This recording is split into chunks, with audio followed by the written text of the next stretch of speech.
10 Steps Further is a podcast designed to help you get 10 steps further along your spiritual journey. If you've been on your journey for 30 years or 30 minutes, if you believe in God, or even if you're not sure He exists, all we're trying to do is help you get 10 steps further.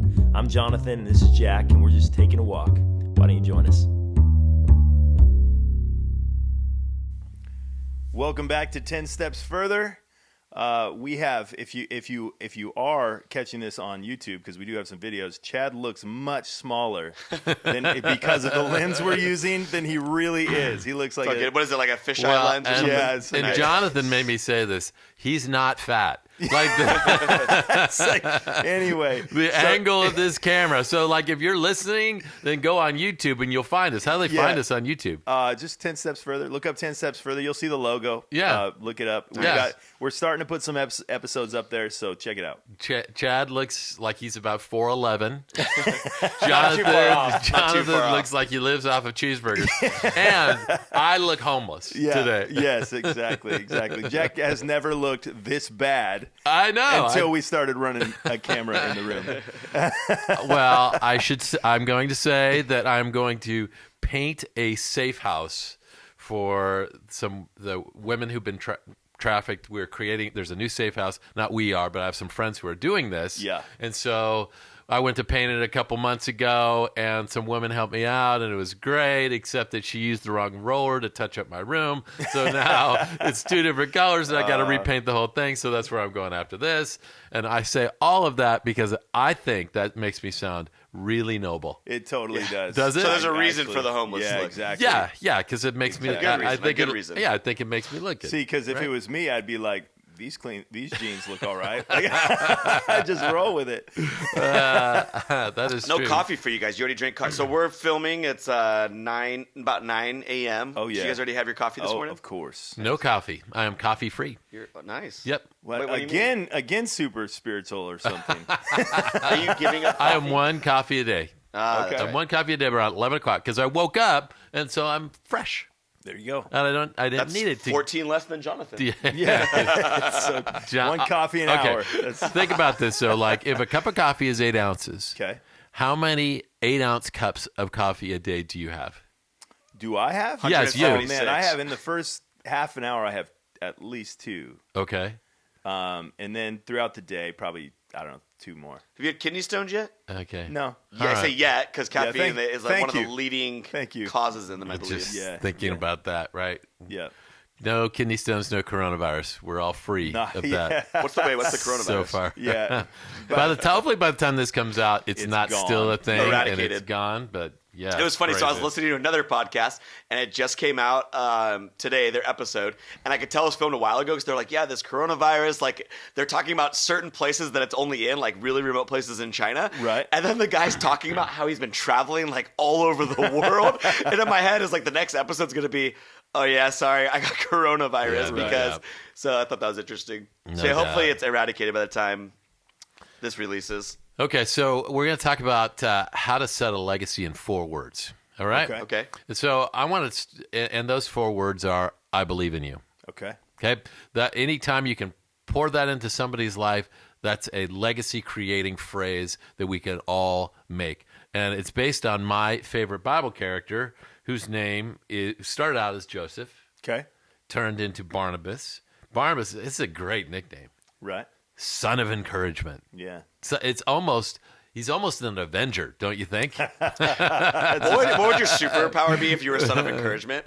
Yeah. Probably not enough to take down Iron Man. You're basically Robin. Yeah, you're Yeah, probably you're right. basically- Exactly. Right, You're probably basically you can second best. do it, Batman. Yeah. So good. So, okay, before we go on, I want to read this verse. But what favorite Bible character? Can we just tell them what you said before we started? I said Jesus. There is a right answer to this question. There is. I would say mine would be, okay, outside of Jesus. I like Peter a lot. I've always related with Peter for his impulsivity and kind of, always just not thinking before he talks sometimes. Yeah. So, It's funny. I heard a pastor one time. It's very telling that that's your favorite Bible character, Chad. He had said Peter, but then he was a redhead guy, and he's like, I'm pretty sure Peter was a redhead. You Like think he was so? just talking about Peter. Peter was a ginger. Yeah. Well, I can see that. I can see that. I think I don't know, man. I think we are contractually obligated to say Jesus. Right. Probably. Do you have one though, Jonathan, outside of Jesus? Man, I don't know. There's so many that I like, but I like. Well, that's good that you like many characters but in the Bible. I like. I don't know. I like the story of Joseph. Yeah. Yeah, I think right. he's a cool Right, picture yeah. of Jesus. Yeah, Yeah. yeah. Yeah, David's great. Obviously, David's a Sure. winner. David rocks. Yep. Yeah. Awesome. So this is how it starts. Joseph of Levite from Cyprus, whom the apostles called Barnabas, which means son of encouragement. He sold a field that he owned, and he brought the money and put it at the apostles' feet. This is how he started his rep Yeah. as son of encouragement. Yeah. And I was thinking, might be fun to start, that a nickname says so much more about you, Yeah. Right. right, than Right. who you actually are. Yeah. And I don't know that either one of you two, have you guys ever had nicknames? I had a prison nickname. No, did. you didn't. What was Yeah, it? my prison nickname was Blinks. Blinks. Because when I went in there, when I was withdrawing off of certain substances, they really dried my eyes out. And then I was a surfer too, so you just compound that together. Right. My eyes were super dry when I was going through withdrawals, and so I blinked a lot, and so they called me Blinks. So no one called me Chad in prison. It was always Blinks. That is So awesome. you guys can call me Blinks if you want. Bring it back. That is so good, man. Did you have a nickname ever? The seminary. Oh, yeah. No. Hawk. Yeah. Yeah, okay. Yeah, It's a yeah. great nickname. It's like Oh, Jack it's Hawk is awesome. Hawk. Yeah, it's perfect Oh, with man. basketball. Yeah, I have to say, especially for a basketball player. So it was a cool thing. So my son made a CIF championship. Yeah. And we're watching the very final game, and they won. But one of his teachers, I could just hear in the background, "Let's go Hawk! Yeah. Let's go Hawk!" It's Brought just it totally back. brought me back. That's Right, great. right. Did you have a nickname ever? They just called me Johnny. Yeah, John. Okay. Like they Oh, always you don't call me like that Johnny. either. I love it. I love it. Like, Really? It's kind of my basketball world name. Like, Okay. it's like- Really? yeah. So it's like only the You call him basketball, Johnny the sometimes. basketball players, and anybody who knew me through basketball called me Johnny. And what's funny is like I was in a Spanish class, and the teacher gave us all our Spanish names, and Right. they would ask us our name, and then they would give us our Spanish name. Well, I was like, my name's Jonathan. And then my buddy was sitting next to me and called me Johnny, and then she called me Juanito, which means little John. Oh, okay, nice. Yeah. Like it's like a little kid name, Juanito, like little John. So yeah. So Juanito was my Spanish name. Which is He- Little John. Little John- John. Which Jonathan- is to the window, Yeah. to the wall, right? That's Little John. Yeah, that's Little John. Yeah. Oh, wow. I don't even know what you're talking about. Oh, man. Jonathan does have another nickname that we picked up at a conference one time. we showed up, and they somehow mixed up names, and so they called him Jack Schmitz. They took your name That's and his right. name That's and made right. them one name. Right, and so we would say, "You don't know Jack Schmitz." It was kind of, we had fun with that. Yep. So, all right, let me give you some famous nicknames. All right. All right. I think you guys know these. So, if you're playing at home, tell me who this is. See if you can come up with this person. Reginald Kenneth Dwight. Oh man, do you remember that one? I you have it writ- you I'm have it looking written. at it right I now. can't Do you, remember- okay, I we can't can remember. quiz you then. Yeah, I can't remember that one. How do you not remember that one? Elton John. You didn't Okay. see Rocket Man then. I Elton didn't, John no. is so much Okay, try this cooler. one. Try this one, Jonathan. Joaquin Raphael Bottom. Joaquin Phoenix. That was yeah, it. there Yep, we go. yep, Easy. you've heard Yeah. these. Yeah, I've heard them. So some of them I'll get. John Roger Stevens. Do you remember? No. John Legend, Okay. right? How about this one? Peter Jean Hernandez. This one's hard. I have no It's idea. not even close. Bruno Mars. Oh yeah, yeah. That's crazy, right? Because his name could Yeah. be Bruno, I'm actually. gonna come up with a better name. How about That's the great. yeah. Mark Sinclair Vincent. It's one of your favorite actors. I don't know. You want to? Oh yeah. Vin Diesel. Yeah. Bald Men Unite. Oh, It's okay. so You good. probably don't even know who this person is, but Amethyst Amelia Kelly. I have no idea. Iggy Azalea. Is that how you say it? and Iggy I- Azalea, right? Azalea, there you And go. I still don't know. Iggy who that is. Azalea. She has some songs. So anyway, she had a dog named Iggy. That's where that name came Okay. from. Which is funny because Indiana Jones in the Last Crusade, he called himself Indiana, and Sean Connery, who's his dad, he's like, the dog's name was Indiana. That's Oh, nice. really that's funny. I don't remember that. So like a nickname says who you are. Right. Like nobody wants to listen to any music by Calvin Broadus. No. But Snoop Dogg, right? yeah. Okay. Yeah. That was his name, Calvin Broadus? That's right. Ah, that's that's right. good. When no Wonder- one I haven't oohs much and of ahs at the name Irvin Johnson, but Right. Magic Johnson. There we go. You know that one. So he really created a name for himself. In fact, it just continues throughout his story, Right. because that's what his life became all about. Right. Is that bringing out the most in people around him. The first thing we look at his life that we can kind of learn ourselves is believe in people before anybody else, right? Okay. So the first guy he picked on was Paul. Paul, tell the story of Paul, Jonathan. Paul the Apostle. Yeah. Give him a new name. How'd God get a hold of him?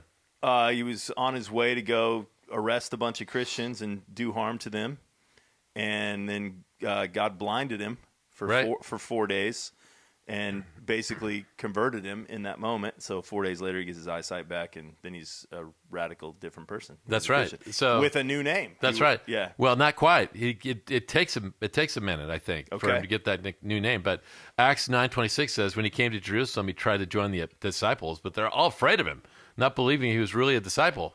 Right. Well, no doubt, right? Yeah. I mean, he's essentially a bounty hunter. Right. He's the Mandalorian. He's trying to hunt people down. Right.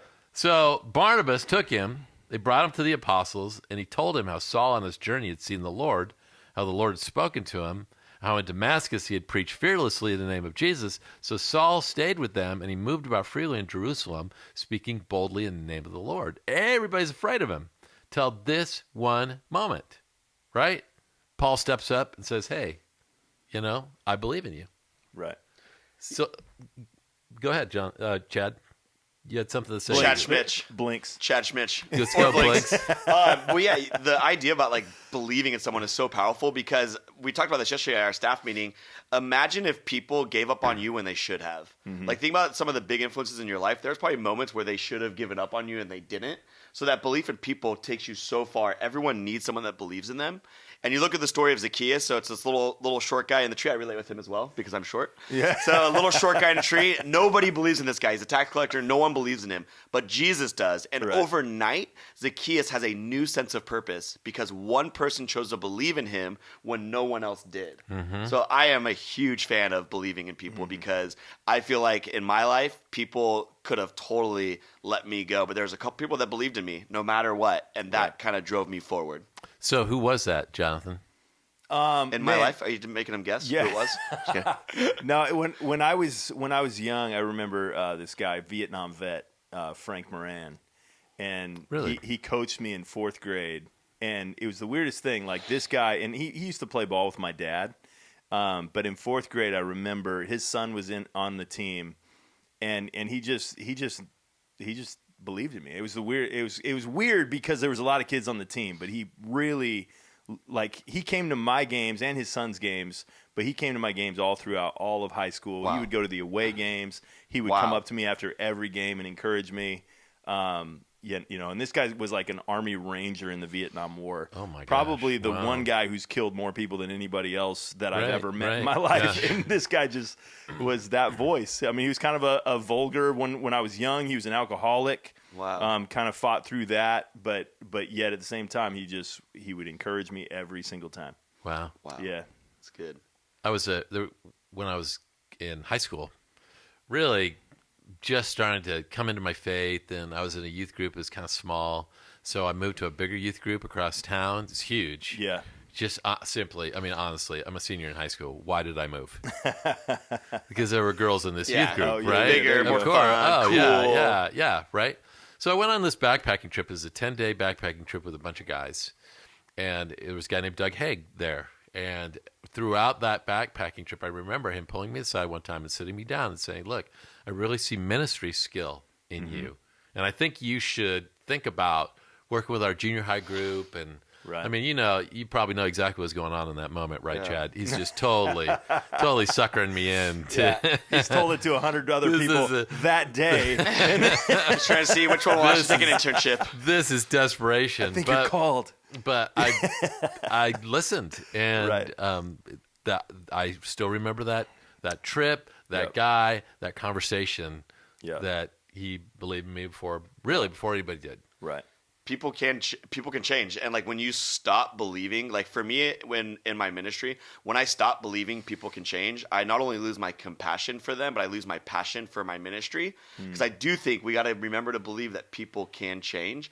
And like, dude, you look at Jesus. I have written down, others thought Jesus was wasting his time with Zacchaeus. Everybody else was grumbling. You're wasting your time with that guy. And I think when people wasted their time on me, I bet they got that same thing. Yeah. People said, you're wasting your time on Chad. He's never going to get clean. You're wasting your time. He's never going to become a Christian. He's never going to find faith. Right. And so I really do think that I believe in you. Those words are so powerful. Right. And I think that the years matter, like the long term, because there are people along the way who said good things.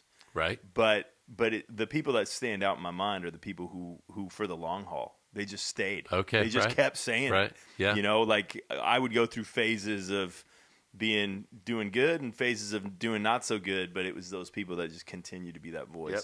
Right. Because, dude, your influence, like your influence, if you're listening right now, your influence isn't going to be based on the crowds that follow you, but it's going to be based on the relationships you maintain. And I've had a lot of people in my life, oh, you're going to do great, you're going to do great. But it's those couple people Yep. that you had that slow burn with me, Yep. that lived life with me, that had the biggest influence on my life. Right. Yeah, yeah. I was thinking about a message I heard about marriage, all right? So when somebody comes in late or somebody, they don't clean up after themselves or they do something rude, we're all talking all about husbands, right? Right. It's just husbands. Right. But you have the opportunity to put something in the gap there. Right. You can either expect or believe the best or expect the worst. Right. And if you become this expect the worst person, then all of your responses to the spouse will be, well, there he goes again, right? Yeah. There he goes again, valuing other people instead of me. If somebody shows up late, Right. you can think two thoughts. He's just focusing on work. Work's Right. more valuable than me. Or I wonder if there was traffic. Or I wonder if on his way out he got stuck talking to somebody. I wonder. There's a difference, right? Right. Right. That was I could not agree more. One of the most profound things I heard when it came to leadership.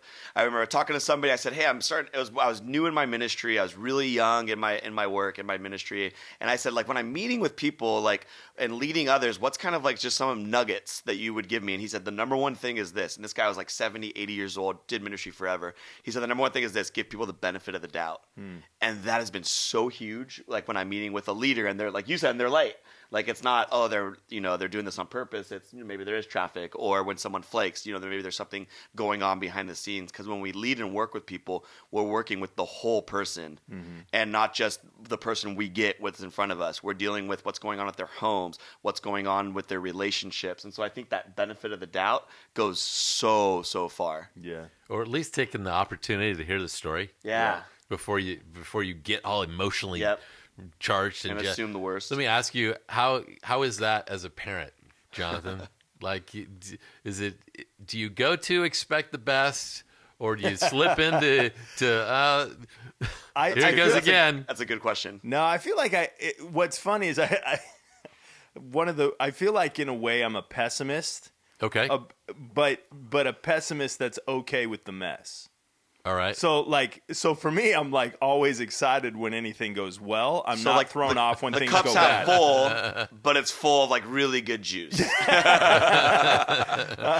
That's too much thought. Like, but I just feel like it's like, you know what? Like, I expect people are going to get sick, or people are going to be late, or things are going to break.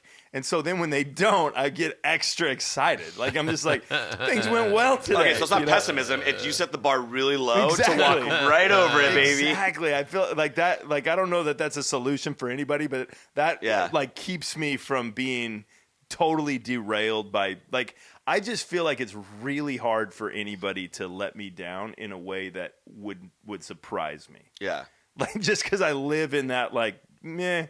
But let that my whole life. There's I'm so used to much. it. There's just so much. I remember having a conversation in my early 20s with a friend, and it was, again, another person that I really looked up to had just proven that they were a complete idiot. And so, and basically, like, moral failure. And I just remember being so irritated by that and just like, what hope do we have? Yeah. Like Right. if all these guys are just dropping like flies, like what hope do we have? And I feel like that was then, and at this point, like nothing. I've just seen it too many times. Nothing surprising. Well, and it gets to that point, right? Because the Bible's not hiding this. Right. If you're in a church and, we just heard a crazy story about a guy who was 50 years old and ran off with his 18-year-old girl in his church, and he's the pastor. You hear crazy stuff. Right. The Bible doesn't hide any of that. Yeah. You think one of our favorite characters we just mentioned, David, did that exact same thing. Right. And so this is kind of the place you always try to point us, Jonathan. It's not about people being good enough. Right. Nobody is ever good enough. It's about God being good enough to love us despite. Yeah. Right? When you think about the people, man, I believe in you. No one demonstrated that more than Jesus. You look at the people he believed in. Right. I mean, he believed in so many people that in that cultural moment, everybody did not believe in these people. No one believed in tax collectors. No one believed in these fishermen. And yet Jesus chose to. And I think that's such a good model of how we can believe in others in that same way. I totally do. And I've heard that so many times. Jesus believes in you. I say to people, your picture's on his refrigerator. I mean, like all that kind of stuff. I just can't get myself to live in those feelings all the time. Yeah. Like I know it. Yeah. But if I really lived in it, Right. then I would have this overwhelming feeling inside of me of acceptance. Yeah. And I waver on that. Yeah, That leaks. I had a moment I was leading. So we did this camp with middle schoolers, and we had a van, 18-passenger van. It was like full of kids. Is it that many? 9-passenger van. These two guys in the back, two 8th grade kids, and we're almost back. Several hours of driving, and I'm driving the van, and I look in the mirror, and these guys are just going at it with each other. Like they're not. I don't think they were throwing fists, But they're arguing, but getting it's just heated. it's heated back there. Yeah. And I was just basically, shut up, sit down. We're going to talk when we get back. Yeah. And we're almost back. And we get back, and the parents are waiting to pick up kids. And I pull these two kids in, and I said, here's the deal. You guys are leaders in this group. You guys are 8th graders. You guys have been with me for a while. That is unacceptable behavior. That will never happen again, and I will never bring it up again. And that was the end of it. And both of them were like just ready for punishment. Oh, wow. Right. And basically I was just like, I called them to a higher standard, but I was just like, I expect more. You're going to give me more, and this is never coming up again. Yeah. And I feel like that's my walk with Jesus. I feel like it's like I failed again. Right. And hey, I expect more, but this is never coming up again. Yeah. Like I'm not going to keep bringing, like that. That's you good. did that again. That's a good example.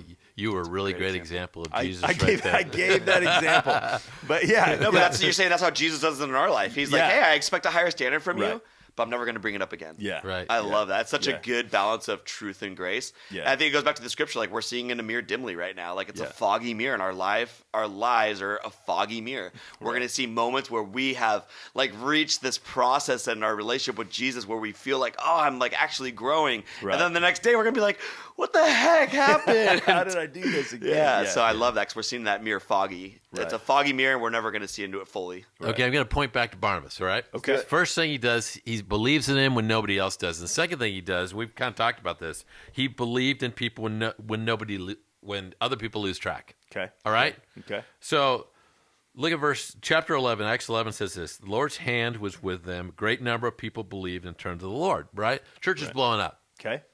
News of this reached the church in Jerusalem, and they sent Barnabas to Antioch. When he arrived and he saw the grace of God had done, he was glad. He encouraged them. Of course he did. He encouraged them all to remain true to the Lord with their hearts. He was a good man, full of the Holy Spirit and faith, and a great number of people were brought to the Lord. Then Barnabas went to Tarsus to look for Saul, and when he found him, he brought him back to Antioch. So for a whole year, Barnabas and Saul met with the church and taught great numbers of people. The disciples were called Christians first at Antioch. Very first time they were ever called Christians. Barnabas is working with these people. He thinks, man, I need a guy. Who's the guy? Right. Do you know that it's, when we read that in like 5 minutes, Yeah. it's 10 years pass. Right. 10 years from the first meet to the time he goes back and he gets the guy. Right. So he didn't lose track of his belief in this one guy. Right. Yeah, and I love the pulling out the, like looking for that, who is that guy? Jesus did that, right? I mean, Jesus picked all these guys that there's been so many sermons on. You wouldn't have picked any of them. Yeah. If you would have picked one of them, it would have been Judas. He was the most qualified of the 12. Like, he was the guy you would have picked. But I remember I was at a church one time. This one of the pastors his name was Tim, and Tim left our church and went and he started running a camp, Riverview Bible Camp, for anybody who's up in Spokane. Great camp. But he started running this camp, and he was looking to staff some guys. And we had this new Christian who was a chef, and his wife was coming for a while praying like crazy, and then this guy gets saved, and he's been at the church for a couple of months. And Tim is like, I'm hiring that guy, paid him a great salary, gave him a house to live in, all this. To do what? To work at the camp, to basically help him be his second guy. Yeah. But in my mind, I was like, I didn't even think he was on the radar of a guy that you would pick for that kind of position. Right. Yeah. Today, the guy he hired, Devin, has planted 2 churches. And I think he's up in the Tri-Cities right now in Washington, and he's just been pouring into people ever since that moment, where he was just this guy working at the local restaurant as a chef, and somebody believed in him, pulled him alongside, and said, "I want you to work with me."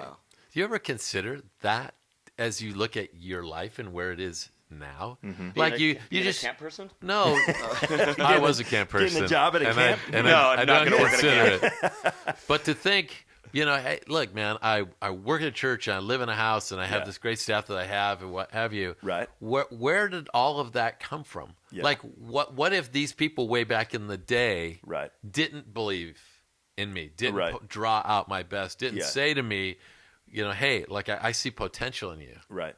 right? Yeah. I think, there's so many voices along the way that have. Well, and then you don't know like what you're doing in another person's life. So if you think back, like if you guys do it right now, you think back to the couple people that influenced your life, and maybe it was like a pivotal conversation that you think back to. I think of one moment where a youth pastor pulled me alongside him and said, "Hey, I think you'd be a really great youth pastor." Yeah. I remember that moment like crazy. Right. And he said things throughout my life where I remember those like crazy. Right. And yet if I asked him, he probably doesn't know where we were when we had that conversation. Right. He probably doesn't really even remember it. Yeah. So how powerful does it make you realize how powerful your words are Right. when you're leading others and you're raising your kids? Because they're going to hang on to moments that you might not even remember. So it's a really, it raises the standard of how I'm ministering to people, and also how I'm treating my kids, and how I'm going to influence them as well. Because there's going to be a couple words they hang on to, and I hope that 4 of them are the "I believe in you." Yeah. Yeah.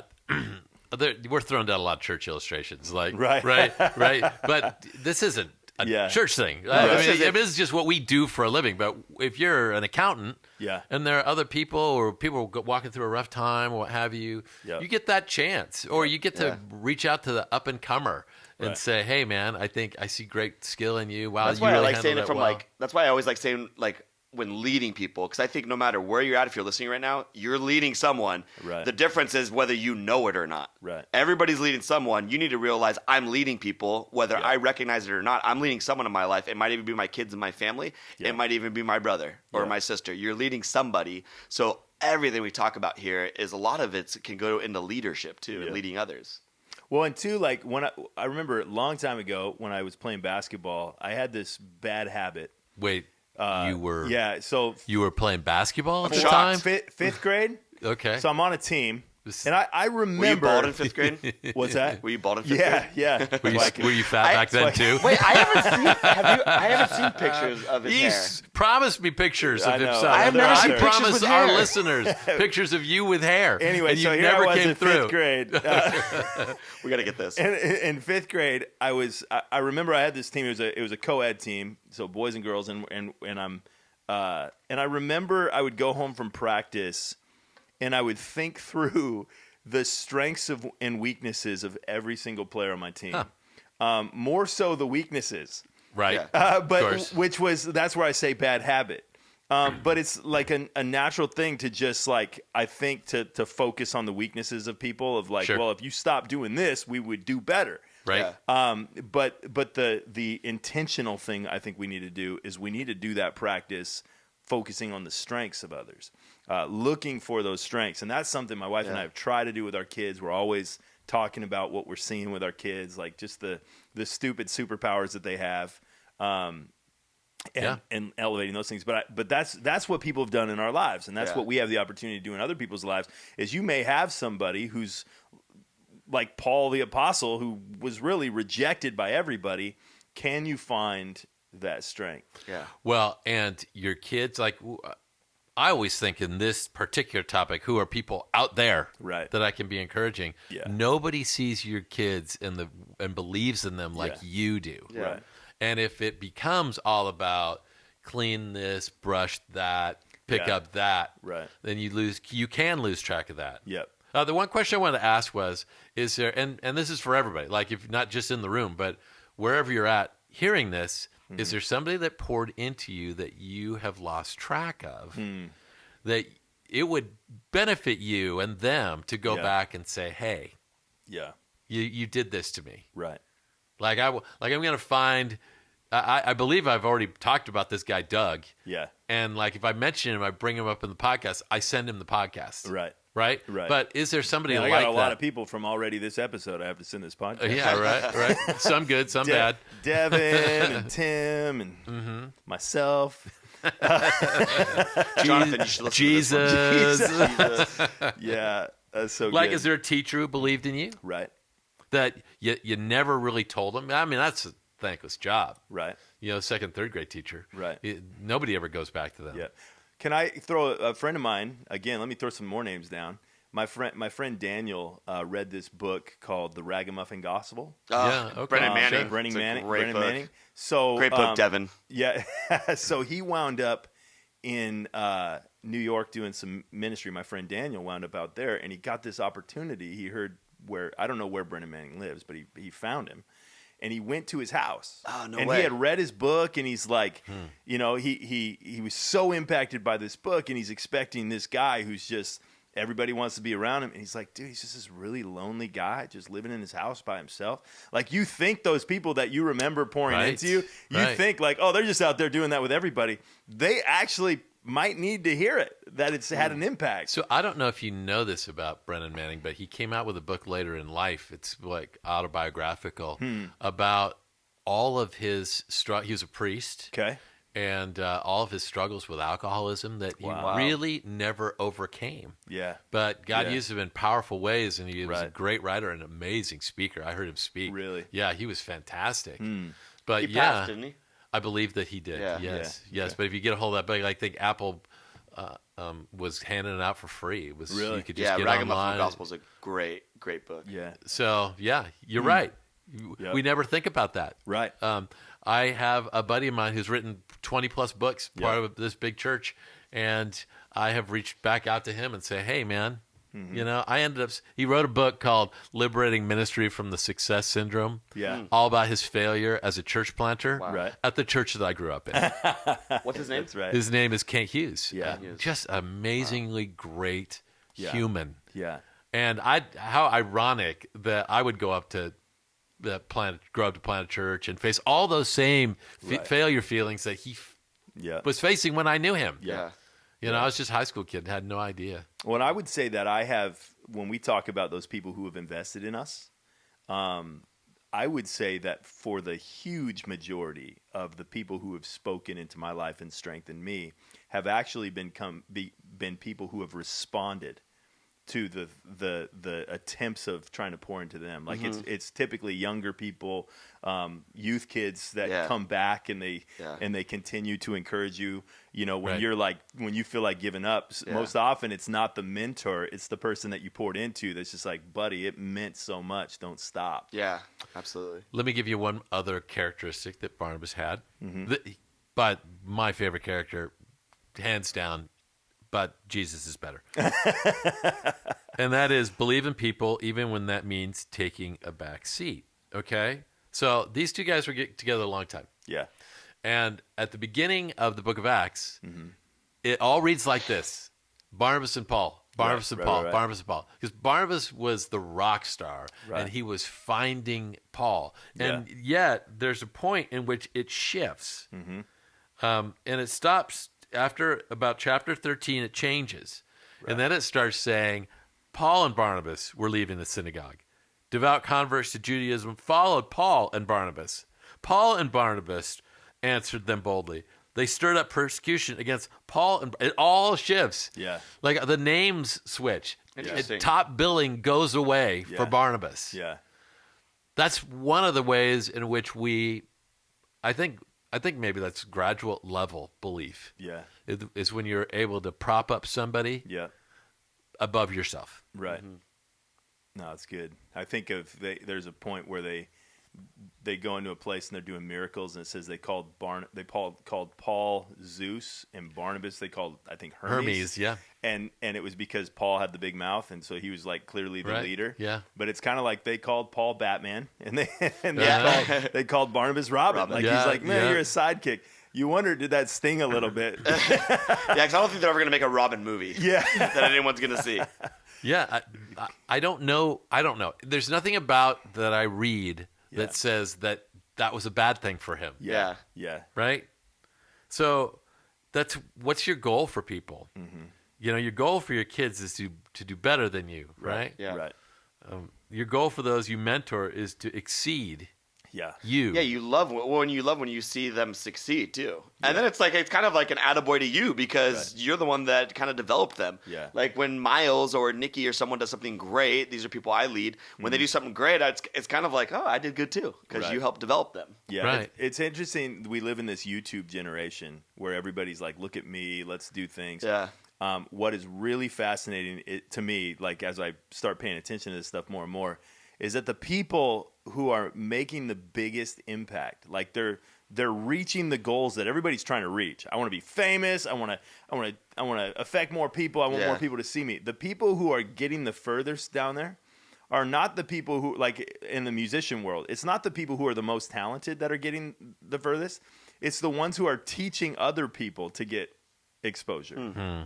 It's the people who are like they might know how to play an instrument, but it's not because they're wowing people with their ukulele skills. It's because they're showing everybody else how to play the ukulele. Wow, interesting. And so I feel like that's the same thing. Is like you want to have this big impact. It's lift up as many other people as you can. So I love how this story ends, but it doesn't end. It really doesn't end well for Paul and Barnabas. So they're on a journey. And they're basically the first missionary team of all time. They're traveling the world, telling people about Jesus. Sometimes they're getting beaten up and thrown out of cities and stoned. And I mean, it's just all that kind of stuff. Right. And not the Chad kind of stoned. Blinks. Like rock. Yeah, Blinks. Blinks. If you're referring to Stoney, you got to talk about Blinks, not Chad. I'm a new creation. Yeah. Okay. All right. So it says this: when Barnabas and Saul finished their mission, they returned from Jerusalem, taking with them John, also called Mark. Right? Right. So they bring this guy with him. It's at Acts 12:25. And then something happens in Acts 13. They face down this sorcerer. We don't know. Either John Mark gets afraid, he gets sick. We really have no idea what happened. Right. And it says Paul and his companions sailed to Perga and Pamphylia, where John left them to return to Jerusalem. He's out. Yeah. Marky Mark's gone. Right? Marky Mark and the Funky Bunch. Yeah. Funky Bunch. Nobody's around anymore. Yeah. Mark, Funky Bunch, none of them. So, Acts 15. This is 2 chapters later. Sometime later, Paul said to Barnabas, let's go back. Let's visit the believers in all the towns where we preached. Barnabas wanted to take John, also called Mark, but Paul didn't think it wise to take him because he had deserted them. So whatever it was considered desertion. Right. It wasn't just a really good reason, or I got to go home. I think I left the stove on. It was no good reason. Yeah. They had such a sharp disagreement that they parted company. Barnabas took Mark, sailed for Cyprus, but Paul chose Silas and left. Yeah, they kind of go their separate ways. From that moment, the word Barnabas is never mentioned again in the book of Acts. Right. Ouch. 0 times. I think it's like 36 times before then, none after. Right. And I'm taking it Paul doesn't really bring them up in the epistles that much. He does not. You're right. But there is somebody that he does bring up. Oh, really? Yep. Let me guess. Jesus? Let's go. We won. Thank you. Hope you got 10 steps further. Yeah. Colossians 4:10. Yeah. This is Paul writing. Mm-hmm. Says this: my fellow prisoner Aristarchus sends you his greetings, He's gonna bring up John Mark, isn't he? as does Mark, Oh, the cousin of Barnabas. oh, So there it there's is, a okay. relationship there. You received instructions about him. If he comes to you, welcome him. Then in Philemon, verse 23, he says, Epaphras, my fellow... Wait, you pronounce it Philemon? I think. I've been saying it wrong forever. No. How do you say it? No. How do you say it? Philemon? Philemon. I think I say Philemon. Yeah. We're all right. Yeah. Say it with confidence. Whatever Say it you with say, confidence, you're say it gonna with go, baby. confidence. It says this, Epaphras, We're all my right. fellow prisoner in Christ Jesus, sends you his greeting, and so do Mark, Aristarchus, Demas, and Luke, my fellow workers. Okay. Okay? 2 Timothy 4:11, only Luke's with me. Okay? He's in prison. Right. You got one guy. Yep. Only Luke's with me. Get Mark and bring him with you Wow. because he's helpful to me in my ministry. Right. So, did it pay off? Seems like it. So, if you're looking for more proof, open up your Bible to the book of Mark, in which John Mark wrote. Right. And all because this one guy sacrificed himself. Right. He got into a fight with his best friend Right. because he believed in him. He was never mentioned again. Right. And yet, wow, what a payoff Yeah. in the life of that Yeah. one. Be interesting guy. to. I wonder if church history has any recording of what happened to. Yeah. Because the way that a lot Like of any how video Mark, surveillance? how Mark keeps coming up. Yeah. In this whole thing, you kind of wonder if they got into some heat and Barnabas got taken out Yeah. in that process. Just You never because you're know. like, why is Mark there but Barnabas is not? And then, I mean, can you imagine that effect on the Apostle Paul? I don't know. I'm speculating, but it's kind of interesting to Yeah. wonder. Yeah, I what want to guess happened. what I know. I want to Yeah. know what happens. Yeah, it's crazy. 4 words, man.